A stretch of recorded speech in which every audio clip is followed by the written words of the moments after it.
Joan, más que una pregunta, hacía una afirmación, lo que ya hemos comentado todos, ¿no?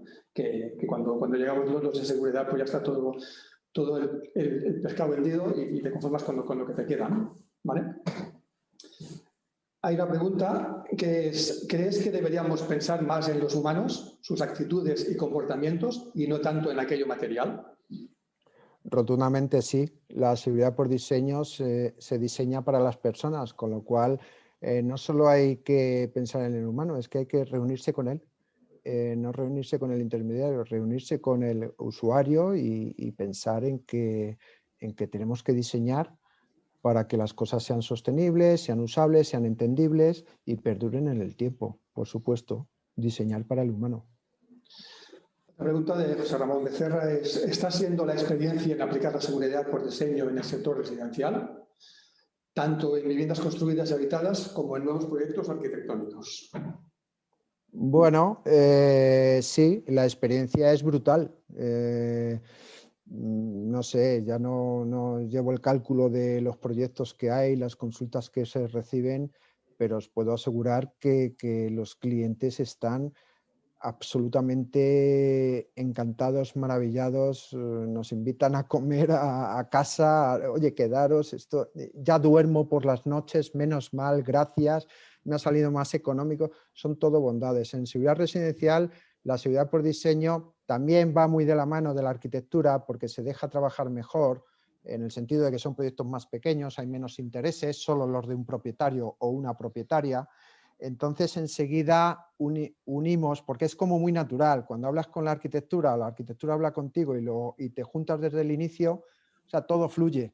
Y como en medio solo hay un interés, el del usuario o la usuaria que te está escuchando y nos ha contratado a los dos, no hay más intereses ocultos, pues enseguida funciona. Entonces, en seguridad residencial encaja muchísimo. Aparte que bueno, es evidente, la residencia de la envolvente y todo esto, pues para las viviendas pasivas, pues cuanto más pasivo es la seguridad, menos consume, con lo cual es maravilloso, maravilloso, ahí encaja muy bien. Nos dice Miguel Gavenda desde Galicia, ¿está la sociedad y el sector suficientemente maduro para la seguridad por diseño? Yo, la sociedad sí que lo creo, bueno, absolutamente seguro que sí, porque cuando lo explicas, uno de los temas que yo le cuento a las empresas es que la barrera está en que te escuchen, en altavoces, se necesitan altavoces, pero una vez que tú esto lo explicas a cualquier usuario o a cualquier dirección ejecutiva, yo también hago, como sabéis, como vosotros, hago proyectos de infraestructuras muy importantes en España que se ganan simplemente porque yo presento una propuesta de seguridad por diseño. Y se han ganado simplemente por eso, no por otra cosa. Entonces, la sociedad, las personas sí que están maduras, el sector no. Porque el sector, es natural.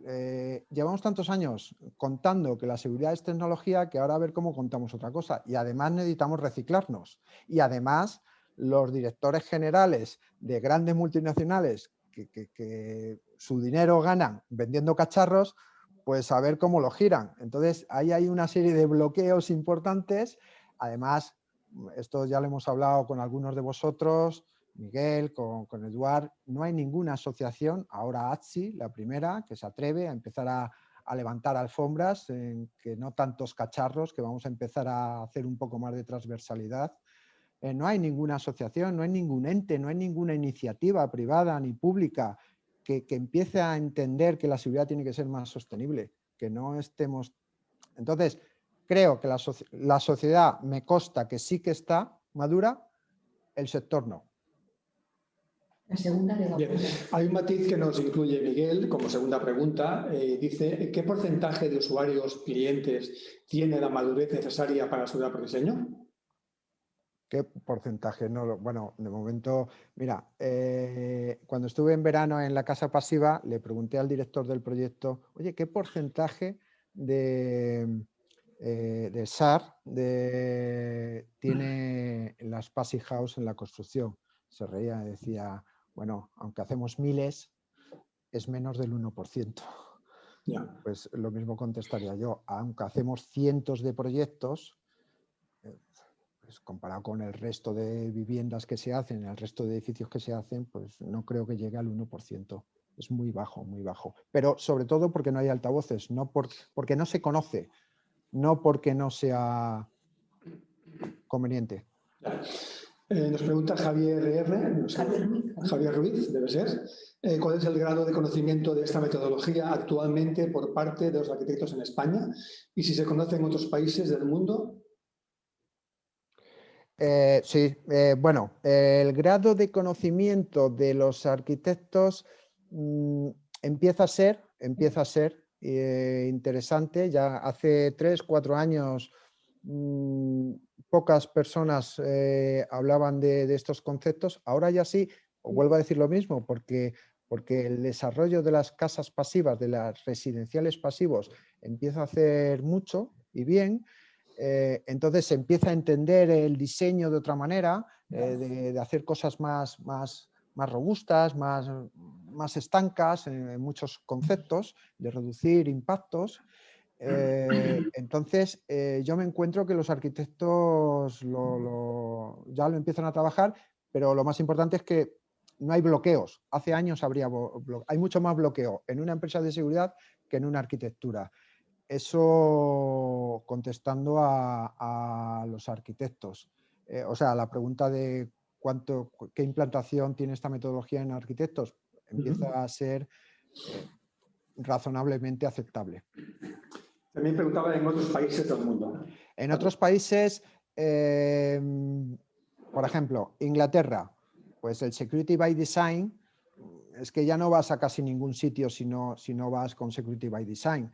En Estados Unidos, en Canadá, yo, por ejemplo, he participado 3 años, tuve la suerte de ser adjudicatario de un gran proyecto en España, enorme, que duró 3 años, en Madrid en concreto, donde unos de los socios, que eran canadienses, pues trabajaban el concepto de consultoría por diseño. Y llegaron a España y dijeron, pues vamos a buscar a alguien que haga seguridad por diseño. Tuve la suerte que solo estoy yo de momento, ¿no? Somos 4, vaya. Entonces, en otros países sí, como digo, en Latinoamérica se empieza a trabajar mucho porque allí heredan mucho la cultura del CEPTED. Entonces, la seguridad por diseño, tecnología y la seguridad CEPTED, que es la seguridad más participativa y más ambiental, pues de alguna manera comparten cosas como hemos visto, la vigilancia natural, los hábitos. Entonces se entiende mejor y no suena tan raro. Aquí no, aquí ya digo que aquí todo lo que no sea una cámara y un byte es... Déjame que introduzca un matiz antes de seguir con la pregunta de los inscritos, un matiz a la pregunta de Javier, ¿no? Cuando hablabas de Inglaterra y hablabas de Sudamérica, ¿esta seguridad se trabaja ya en Norteamérica? Que parece a veces que sean como muy pioneros en muchas cosas. Sí, los americanos de hecho tienen varios sellos, sellos educacionales, del Door Hardware Consultant, el Architectural Opening Consultant, sellos pues a un nivel alto de muchísimo reconocimiento, por un lado, pero luego también tienen sellos de calidad, el sello LEED, el sello WELL, por ejemplo, que es cómo es el impacto que generan tus construcciones hacia el interior, hacia las personas, cómo es el impacto que generan tus construcciones hacia el exterior, hacia el planeta. O sea, todos los países empiezan, bueno, todos los países no, estos países que hemos mencionado lo tienen muy asumido, pero que es natural, es que ahorran dinero y por lo tanto es mucho mejor para toda la sociedad y para el conjunto de las empresas. Aquí, bueno, pues ya llegaremos. Un matiz a lo que acabas de decir ahora mismo, José. Cuando dices ahorra dinero, ¿se ahorra dinero y se pierde en seguridad?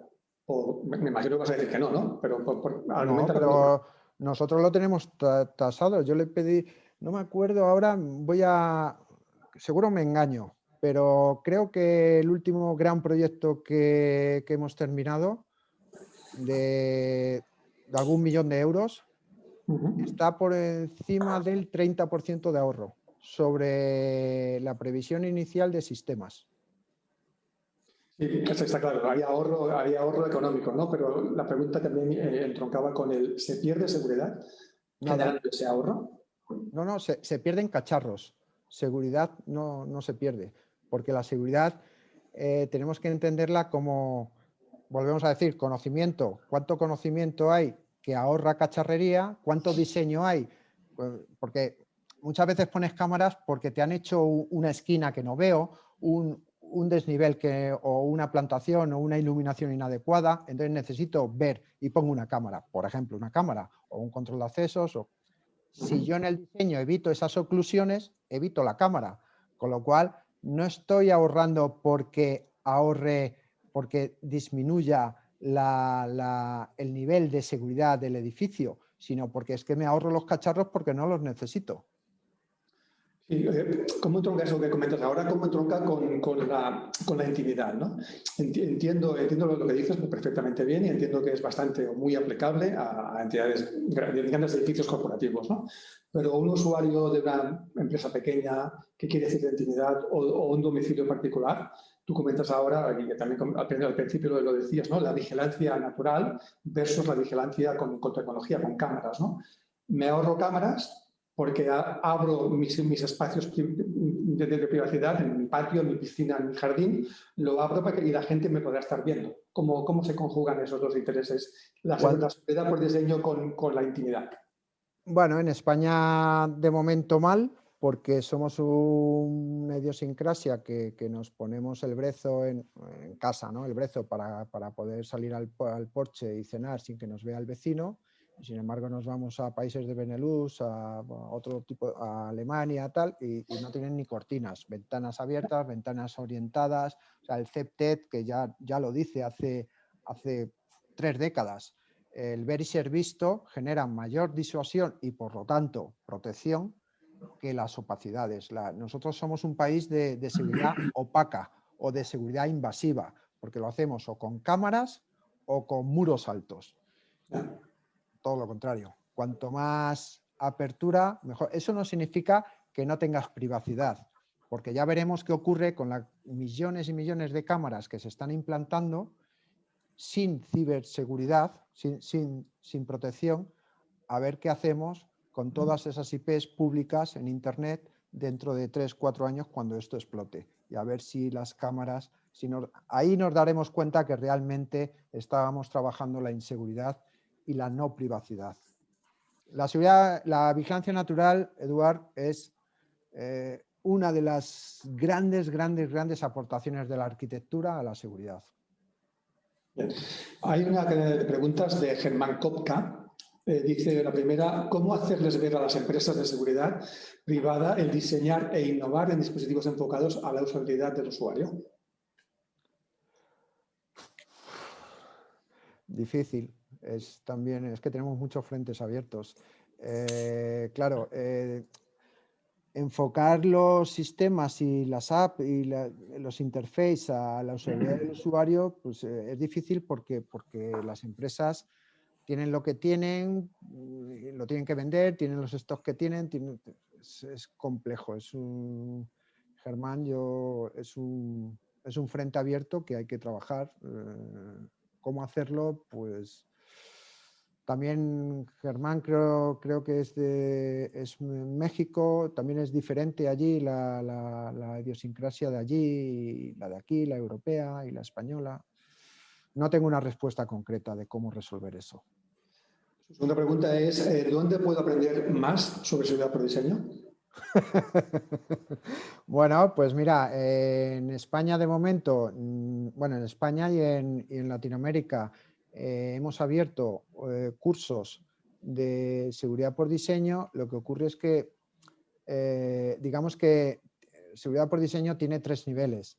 El primer nivel, nosotros somos muy académicos y hemos querido hacer un nivel 1, que primero tienes que aprender a hacer análisis de riesgo y diagnósticos, a saber observar, tienes que educar los ojos para poder observar, tienes que educar tu mente para saber escuchar, que no hace años que no escuchamos, sino que queremos vender el producto que queremos vender y punto.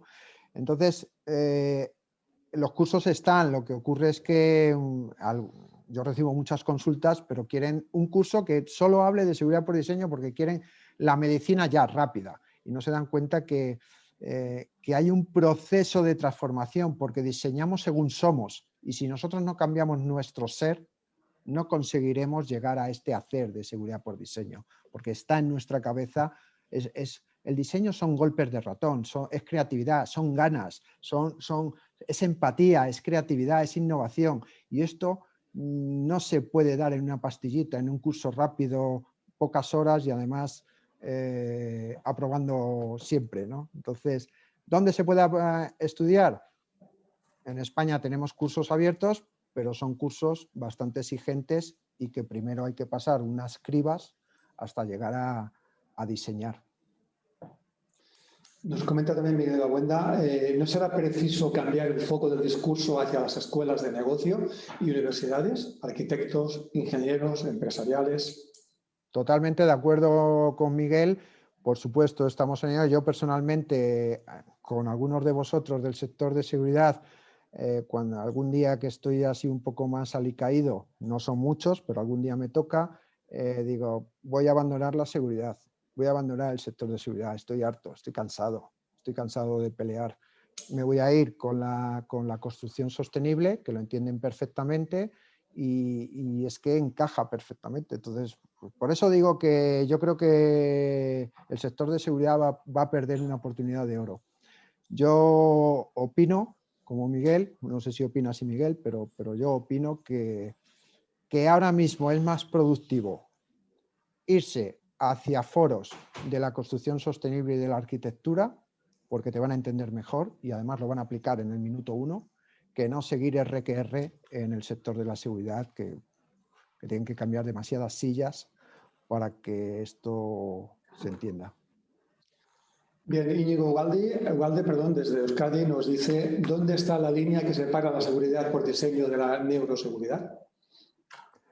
Bueno, la seguridad, la neuroseguridad tiene que ver con el conocimiento puro que tiene uno mismo cuando diseña y que traslada al usuario. Como hemos dicho antes, ya empieza a haber sellos de calidad que no te admiten un sistema si no acompañan una guía de usuario, que no es el manual, sino la guía de usuario. Y si además le aplica un porcentaje estimado de horas obligadas que dependiendo la cuantía del sistema y las funcionalidades que tiene el sistema, proporcionalmente esas horas tienen que ser trasladadas en formación a los usuarios. Ahí estamos hablando de neuroseguridad, porque estamos trabajando la conciencia de los usuarios.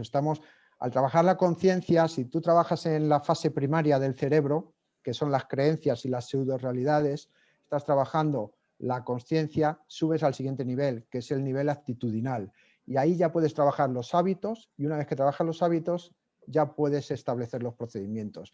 Nosotros lo hacemos al revés. Queremos imponer hábitos en base a procedimientos con castigos y nos saltamos estos dos niveles que he dicho, ¿no? Entonces, la seguridad por conocimiento trabaja muy directamente en la conciencia, en la persona, en su formación, su capacitación, y la seguridad por diseño ya empieza a trabajar más en la forma, en la construcción, en los sistemas, en cómo desarrollar, cómo tienen que funcionar las cosas.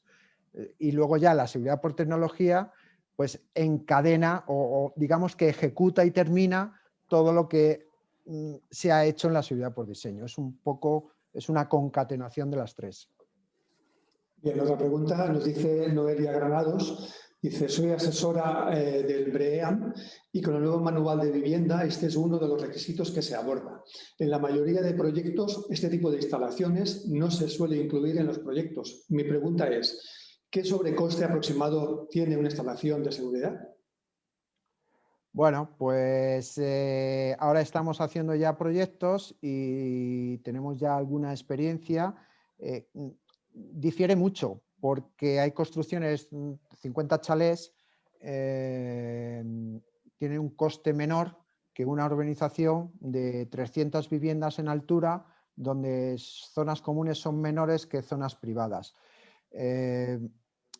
Un primer proyecto muy grande que ya se está ejecutando, bueno, ya se está valorando, Pues la sorpresa ha sido que no ha tenido sobrecoste. ¿Por qué? Por lo que decía antes, porque hemos analizado todos los componentes que no son necesarios, que se estaban poniendo que no eran necesarios, y con ese dinero el inversor ha podido pagar tanto, en este caso, el SIP 11, que es seguridad por diseño, como el SIP 12, que es vivienda inteligente. En total, 5 puntos del sello BREEAM para ser una calidad excelente. Entonces, no siempre, no es una regla, y también llevamos poco tiempo, porque este sello lo ha integrado en noviembre del 2020, con lo cual llevamos unos meses. Dentro de un año tendremos una experiencia mayor y sabremos determinar cuánto cuesta cada cosa. Pero en principio no hay aportaciones porque se ahorran de otras cosas. Nos dice Luis Martínez Gavilán, desde Galicia también, teniendo en cuenta que existen recomendaciones desde la FDA, Food and Drug Administration de Estados Unidos y la Agencia Europea de Medicamentos que destacan la importancia de la seguridad por diseño, ¿crees que sería necesario inyectar el concepto de seguridad por diseño a las políticas de seguridad del Estado, normativas, cultura, y que por sinergia y establecimiento se traslade al ámbito privado? Te contestas claramente, claro que sí, claro que sí. Es que la seguridad por diseño, en el fondo, pensar que tampoco hemos inventado nada, estamos heredando cosas. Yo decía en la primera diapositiva, creo, de mi presentación, que ya el de ciberseguridad de Telecom ya hablaba, y bueno, y en informática la seguridad por diseño se está aplicando hace muchísimos años, pero en otras políticas igual. Por supuesto que la administración, la seguridad por diseño procedimental, tiene todo el sentido del mundo. Todo el sentido del mundo. En ciberseguridad es más que evidente. En sanidad es más que evidente. Ahora con la pandemia lo vemos claramente. No hay un diseño de cómo diseñar todas las necesidades que necesita esta sociedad para estar cubiertos por esta pandemia. Por supuesto que sí. Nos dice Guillermo Villeta desde Barcelona, al igual que la seguridad por diseño, la protección de datos también contempla el principio de seguridad por defecto. Y desde el diseño, aunque la legislación actual se recoge desde un punto de vista muy embrionario, ¿crees que es una corriente que se seguirá extrapolando a otras áreas y que ayudará a dar impulso a estos principios? ¿Y qué importancia tiene la formación y la concienciación de personal en esta metodología? Pues vuelvo a responder igual, por supuesto, es como decía la exdirectora del MoMA, el diseño es un gas líquido, traspasa por debajo de las puertas, por las ventanas, cada vez que abras un resquicio, ahí se va a colar. Claro que nos va a invadir y va a llegar a todos los ámbitos. La seguridad por diseño es que lo tiene todo, lo tiene todo. Ya os he hablado de las bondades. ¿Cuándo llegará y cómo llegará? Pues dependerá de los países, dependerá de las implicaciones, de las asociaciones, sobre todo del ámbito privado, porque esto debería también, no tendríamos que esperar a que el legislador lo cuele, lo meta, lo obligue, sino que deberíamos ser nosotros mismos, la sociedad y los profesionales, los que dijéramos, oye, pero ¿por qué no vamos a hacer las cosas de una manera más equilibrada, más eficiente, más efectiva, ¿no? Dependerá, yo creo que sí, ya está calando. En seguridad empieza a calar, y esto era harto difícil, por lo menos en España, y ya empieza a calar. Mirar ATSI, como ya empieza a decir, oh, pues a lo mejor esto hay que tocarlo. Y va a entrar en todos los sitios, por supuesto que sí. Segunda pregunta de Guillermo, dice, ¿crees que la seguridad por diseño puede ayudarnos a ser más efectivos y ágiles a la hora, no solo en diseñar, sino en evolucionar y mejorar la seguridad? Por supuesto.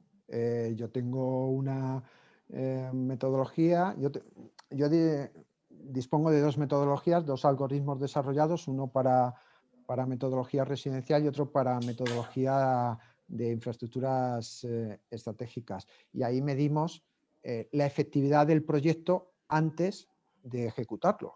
Y se lo decimos al cliente, oye, pues con estas armas que me das, de agenda, plazos, presupuestos, calidades, todas las cosas que lo he metido en el algoritmo, yo te ofrezco un 55% de efectividad sobre un 88%. Nuestra metodología llega hasta el 88%, porque tiene un 12% que no se puede estimar, porque tiene muchos otros condicionantes. Pues sobre un 88%, pues te consigo el 20%, el 50%, el 40%. Nosotros ya estimamos esa efectividad, claro que se puede estimar la efectividad y claro que se consigue. Yo lo mido y conseguimos muchísima más efectividad, pero es que es de sentido común. Si una persona utiliza una metodología y no se sale de la metodología es rigor y disciplina. Con lo cual tienes menos posibilidades de equivocarte. Y si te equivocas, que no los evita la seguridad por diseño y los protocolos no evitan el error, lo que hace es que como iteras, acordados de ese círculo raro, te equivocas antes. Y como te equivocas antes, ahorras dinero, ahorras tiempo y tienes capacidad de reacción. O sea, que es de sentido común, vaya. Nos pregunta un anónimo, ¿las empresas que has nombrado del genoma del robo son las únicas o las más preparadas para afrontar la seguridad por diseño? Bueno, las dos respuestas serían pretenciosas por mi parte, porque las únicas no lo sé, porque no conozco absolutamente todas las empresas españolas.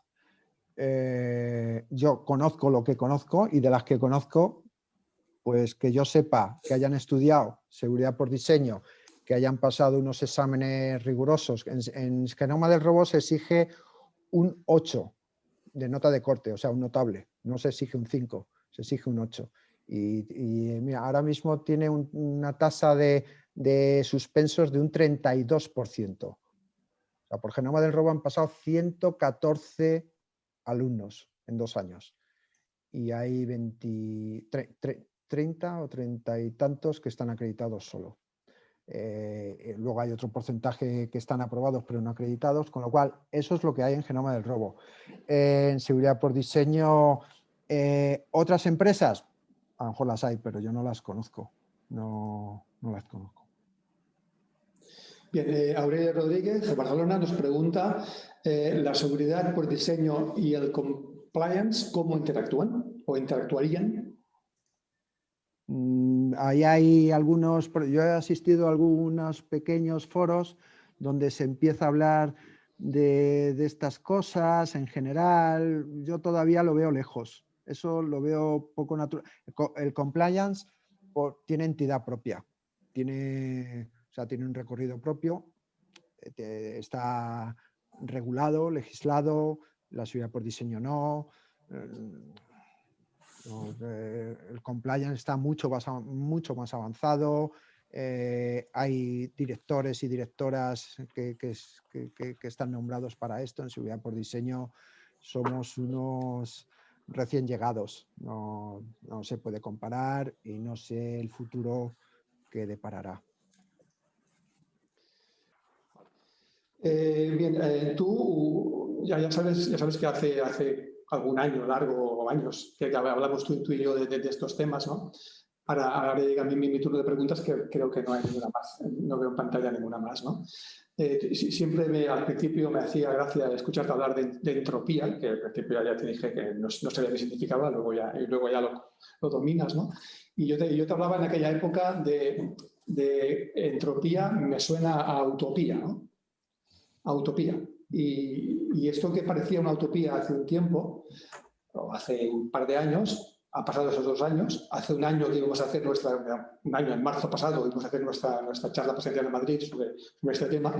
Aquello que parecía una utopía ya está dejando de serlo, ¿no? Aquellos conceptos que eran un poco más esotéricos, que yo siempre te decía al principio, pues ya están más aterrizados, están más consensuados y están más conocidos y aceptados por todo el mundo, ¿no? En base a esto te voy a hacer una interrelación y una pregunta sobre lo que es el director de seguridad tradicional, ¿no? Antes has dicho, a veces me canso me ofusco. Yo sé que tú eres amante de la seguridad y por eso ahí sigues aguantando y aguantándonos, ¿no? Pero el director de seguridad, tú estás diciendo, es que llega tarde, es que le van a quitar protagonismo. Yo iría un poco más allá. Es que el director de seguridad nunca ha tenido el protagonismo y el lideraje de todos esos proyectos, ¿no?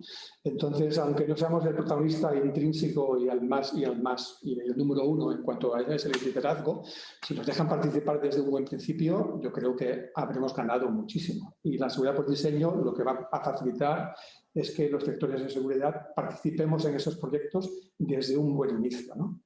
Yo creo que no sería real y sí que sería muy utópico pensar que el director de seguridad va a ser el que lidere todo este movimiento, ¿no?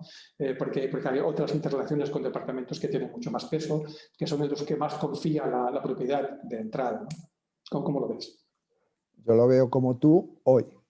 La cuestión es que si hace 4 años, cuando empecé yo con esto, empecé a dejar de facturar porque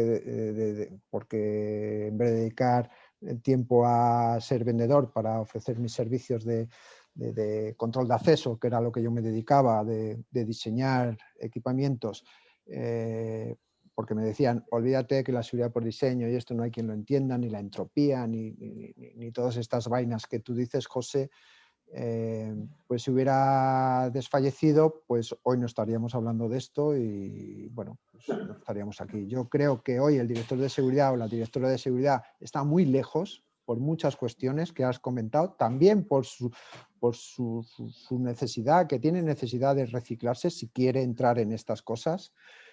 Pero si empiezas hoy, quizás dentro de 2 años, dentro de 3 años, porque no sabes cómo van a girar las cosas, estos profesionales de la seguridad que tienen muchos y muy buenos conceptos y experiencias en protección, en cultura de protección, pues al igual que digo que las arquitecturas tienen muy de la mano porque entienden la sostenibilidad, la seguridad también lo tiene muy de la mano, si quisiera, porque entiende la protección. Y seguridad por diseño tiene 2 palabras, seguridad y diseño. Con lo cual, yo lo que animo es a todos los profesionales de la seguridad a que le den una vuelta, porque hoy no, es evidente que hoy no, pero en 2 años, 3 años, ¿por qué no? Antes, cuando comentabas que hay empresas de seguridad que su intención es te hago esclavo de mis sistemas y me garantizo una rentabilidad a X años vista con los mantenimientos y las mejoras y los upgrades, ¿cómo están aceptando las empresas de seguridad, las instaladoras de seguridad, todo este movimiento? Muy mal, rematadamente mal, sorprendentemente mal. No les gusta porque es como levantar las alfombras. Cuando me toca a mí o a alguno de otros compañeros que estamos en este ecosistema de seguridad por diseño, nos invitan a algunos sitios, pues y hablamos de estas cosas, pues no les gusta nada porque, claro, venden cautividad. En el fondo están vendiendo cautividad, entropía, copia-pegas. Hay honrosas excepciones, pero no es lo general y además ya se sabe que no se están midiendo las cosas, se sabe que el cliente está insatisfecho, que le ha costado mucho más dinero del que pensaba, no se respeta ni un solo presupuesto, porque como no se mide, pues al final te vas encontrando con problemas y no digo que sea tampoco una gran estrategia premeditada, digo que es una realidad. Entonces, cuando tienes el problema y le dices a la empresa de seguridad, oye, que esto no puede ser, pues hay encontronazos y enfados.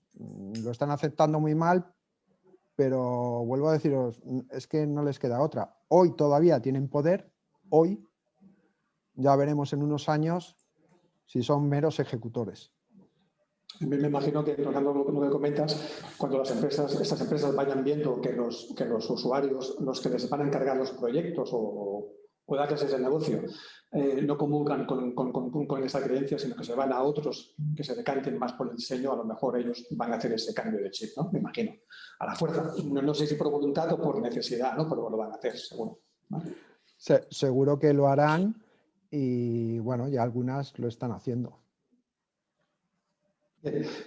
Antes, cuando alguien preguntaba sobre los temas de formación, cuando te recordarás que yo realmente consulté temas de estos hace ya un tiempo y tú me remitías a Sudamérica, con lo que significaba en aquellos momentos de cambio horario y de tener que quedarte sin dormir algunas noches para poder seguir cursos, lo que hace que en muchas ocasiones, como fue mi caso, desistas de ello, ¿no? Antes nos has comentado que aquí en España ya se pueden hacer cursos. Y yo lo que sí que te pediría es que si nos facilitas a Atsi esta lista de entidades que tienen sus cursos, cuando hagamos el resumen para la revista nuestra, donde publiquemos el resumen de lo que ha sido hoy esta charla, pues también podemos incluir para que la gente que tiene interés pueda acceder a todo este listado, ¿no? Sí, bueno, todo este listado es muy corto, lo estamos haciendo nosotros, desde Genoma del Robo, y en Latinoamérica lo está haciendo una colaboradora, Milagros Céspedes, que yo precisamente estudié PSP de Asís en su organización, en CES, Centro de Estudios de Seguridad, también levantándome a las 2 de la mañana, de 2 a 4 de la mañana, martes y jueves durante 5 meses. O sea, sí, sí. Antes, pues aquí en España es que nunca ha habido. No hay. Entonces, lo estamos haciendo nosotros, desde Genoma del Robo. Y bueno, estamos llegando a acuerdos con algunas asociaciones y entidades para que a su vez también lo trabajen, pero vamos, la lista es muy corta. Hablando de entidades y hablando de certificaciones, antes has puesto ahí 2 sellos de Genoma del Robo, que has puesto sello propio, y el segundo que has puesto, pero no son sellos oficiales, certificaciones oficiales. ¿En qué punto está este sistema de seguridad por diseño para ser certificado oficialmente? Bueno, el concepto oficial es un concepto que también está poniéndose en juicio, en tela de juicio a nivel internacional, porque se empieza, por lo menos se habla de que empieza a haber una gran parte de la sociedad que tiene más respeto, le da más confianza a un sello privado que un sello oficial de una administración, porque el sello privado es más exigente y tiene unas auditorías más exigentes que muchas veces la administración, que por su situación pues no puede hacer, quizás legisla, pero no inspecciona.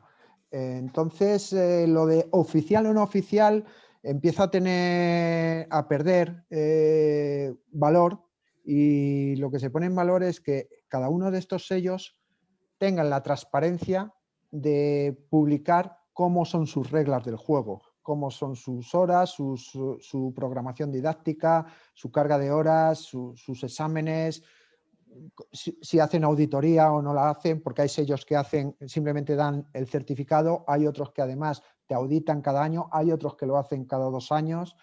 Estoy pensando en un Asís, por ejemplo. En Genoma del Robo lo hacemos cada año o pretendemos hacerlo cada año.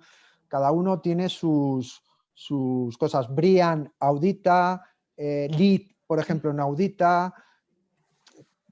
Todos son privados, todos son muy respetados, y yo, a los que asisto y con los directores que hablo de algunos de estos sellos o directoras, ninguno me dice que tiene ningún interés en que la administración le dé un marchamo de oficial. No, todo lo contrario, porque saben que ahí van a tener que ceder ciertas cosas para encajar en la administración que no están dispuestos, porque perderán caché.